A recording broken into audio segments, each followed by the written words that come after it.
Good morning, students. I hope you all are fine and are paying attention to your studies. So, in the previous video, we already studied half of the chapter Marching to Freedom. So, उसमें हमने क्या पढ़ा था? That this chapter Marching to Freedom is about Gandhi जी's Dandi मार्च. गांधी जी के दांडी मार्च का क्या कारण था, कैसे उन्होंने ये दांडी मार्च स्टार्ट किया और इसके क्या फ़ायदे या क्या इनके इसकी वजह से ब्रिटिशर्स पे क्या असर पड़ा. Okay, so Dandi March was an act of protest. अपना विरोध जताने के लिए गांधी जी और उनके सपोर्टर्स ने दांडी मार्च की शुरुआत की थी. उसमें उन्होंने क्या किया था? Gandhi ji along with his supporters started to march from Sabarmati Ashram in Ahmedabad to Dandi. वहाँ तक वो और उनके सपोर्टर्स एक मंथ के लिए पैदल चल करके उन्होंने यात्रा तय की और वहाँ दांडी पहुँचकर समुद्र के किनारे जाकर सॉल्ट बना करके उन्होंने ब्रिटिशर्स के सॉल्ट एक्ट ऑफ 1882 का प्रोटेस्ट किया, उसको तोड़ा. ओके, सो क्या था वो गांधी जी ने जिस एक्ट का विरोध किया, वो एक्ट था क्या?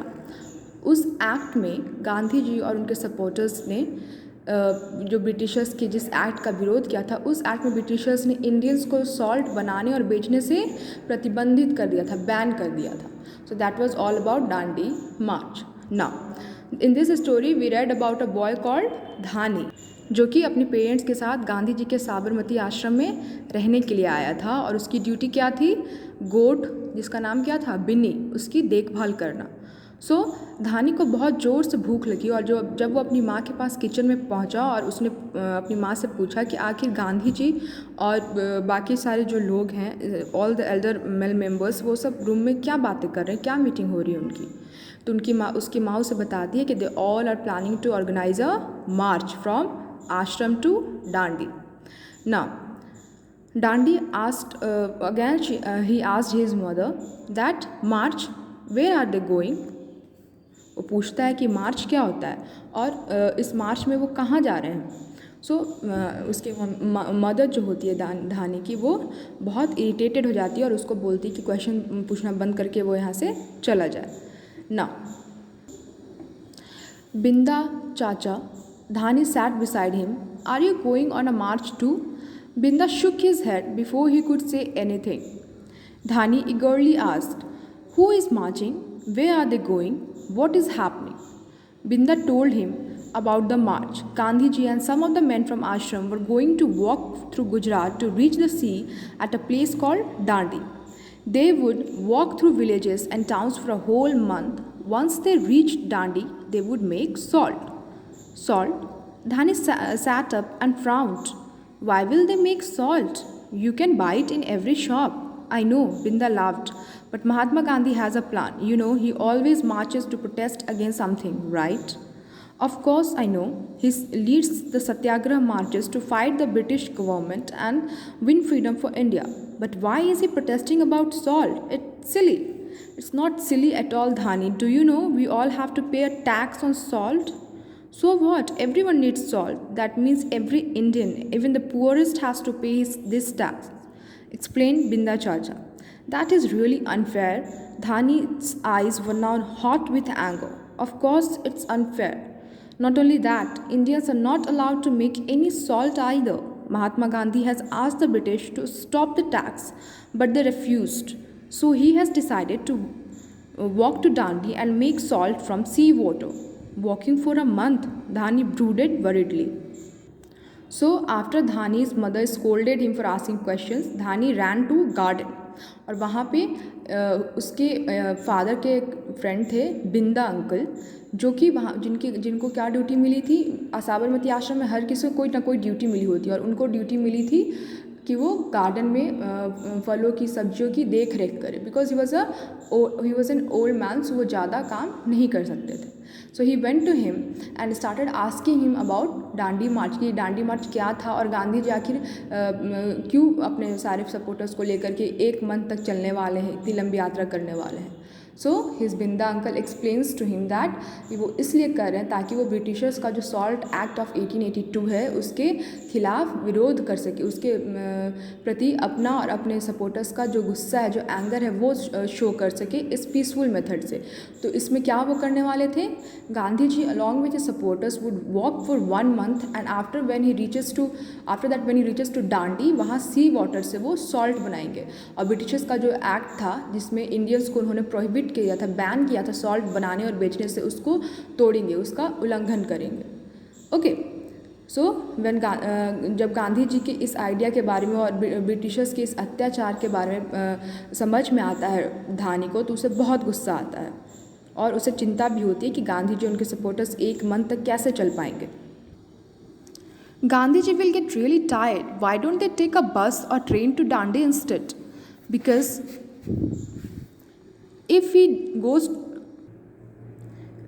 if he goes on this long march and walks all the way to Dandi, the news will spread.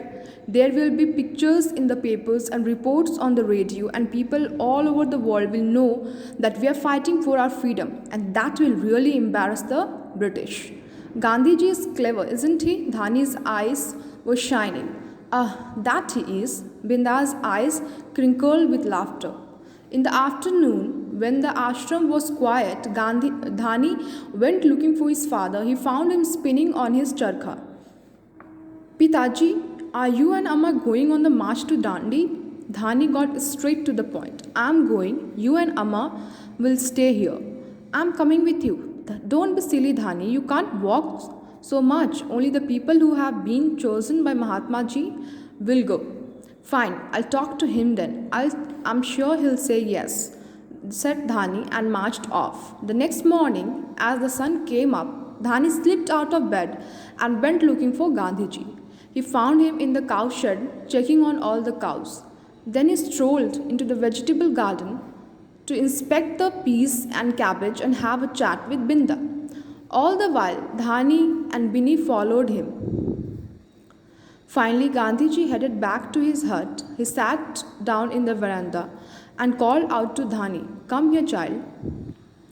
सो बिंदा से डांडी मार्च के बारे में सब कुछ जानने के बाद धानी के मन में ये सवाल आता है कि आखिर गांधी जी और उनके सपोर्टर्स पैदल चल के इतनी दूर क्यों जा रहे हैं। वो बस भी ले सकते हैं या किसी से मदद मांग सकते हैं उन्हें वहाँ तक पहुँचाने के लिए, फिर वो पैदल चल कर क्यों जा रहे हैं। सो बिंदा उसे बताता है, उसे समझाता है कि अगर वो पैदल चल के जाएंगे तो आसपास के लोगों में ये न्यूज़ फैलेगी, जहाँ जहाँ से भी वो गुजरेंगे सबको पता चलेगा, सब अवेयर हो जाएंगे इस बारे में और पेपर्स में, प्रेस में ये बात फैल जाएगी और ब्रिटिशर्स को अपनी इस हरकत पे शर्म आएगी, उनकी बदनामी होगी। सो ये सब जानने के बाद बिन्नी धानी को बहुत प्राउड फील होता है गांधी जी पे और बहुत इम्प्रेस हो जाता है कि गांधी जी कितने क्लेवर है, वो कितनी दूर की बात सोच सकते हैं। So after that he goes to his father और उनसे परमिशन मांगता है कि क्या वो भी उनके साथ गांधी जी को सपोर्ट करने के लिए दांडी मार्च पे जा सकता है या नहीं। तो उसके फादर क्या बोलते हैं दैट वो अभी बहुत छोटा है और वो इतनी दूर 1 महीने तक पैदल नहीं चल पाएगा और गांधी जी के साथ सिर्फ वही लोग जा सकते हैं जिन्हें गांधी जी ने खुद चुना है। सो धानी को इस पर बहुत गुस्सा आता है और वो बोलता है कि वो खुद गांधी जी से दूसरे दिन बात करेगा और दूसरे दिन वो अपनी गोट बिन्नी के साथ पूरे टाइम गांधी जी का पीछा करता है, उनके पीछे पीछे चलता है। आखिर में जब गांधी जी अपने हट में, अपनी झोपड़ी में आते हैं तो वो उसे और अपनी गोट के साथ अपने पास बुलाते हैं। Now what does he talks with Gandhi ji, let's see. Dhani ran up with Binny, skipping along. "What's your name, beta?" "Dhani, Gandhiji." "And this is your goat?" "Yes, Gandhiji. This is my friend Binny." Dhani smiled proudly and said, "I take care of her." "Good." Gandhiji leaned forward. "Now, Dhani, tell me why you and Binny have been following me everywhere this morning." तो धानी और उसकी गोट को अपने पीछे पीछे आते देख गांधी जी उसे अपनी गोट के साथ अपने पास बुलाते और उससे पूछते हैं कि उसका नाम क्या है और ये गोट क्या उसकी है। धानी क्या जवाब देता है कि उसका नाम धानी और ये गोट उसी की है, वो इसकी देखभाल करता है। उसके बाद गांधी जी उससे पूछते कि आखिर वो सुबह से उनका पीछा क्यों कर रहा है। Now I wanted to ask you something, Dhani began nervously. "Can I come with you to Dandi?" Gandhiji smiled. You are too small, beta. Dandi is 385 kilometers away, and only young men like your father will be able to walk with me.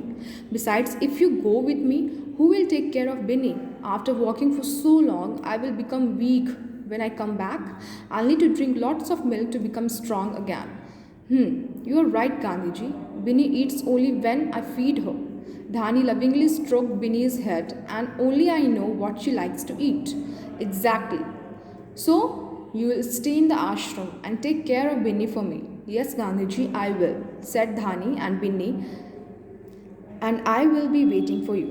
So, जब धानी गांधी जी से पूछता है कि क्या वो भी उनके साथ चल सकता है डांडी मार्च पे, तो गांधी जी उसे बहुत प्यार से समझाते हैं कि वो अभी बहुत छोटा है और 385 किलोमीटर्स एक मंथ के लिए लगातार वो उनके साथ नहीं चल पाएगा, और अगर वो चला जाएगा उनके साथ तो फिर बिन्नी का ख्याल कौन रखेगा, गोट की देखभाल कौन करेगा, और जब वो और बाकी लोग वहाँ से रिटर्न होकर के आएंगे तो बहुत वीक हो जाएंगे चल के, तो उन्हें बहुत वीकनेस हो जाएगी और उन्हें मिल्क की ज़रूरत होगी ताकि वो फिर से मिल्क पीकर स्ट्रांग हो जाए।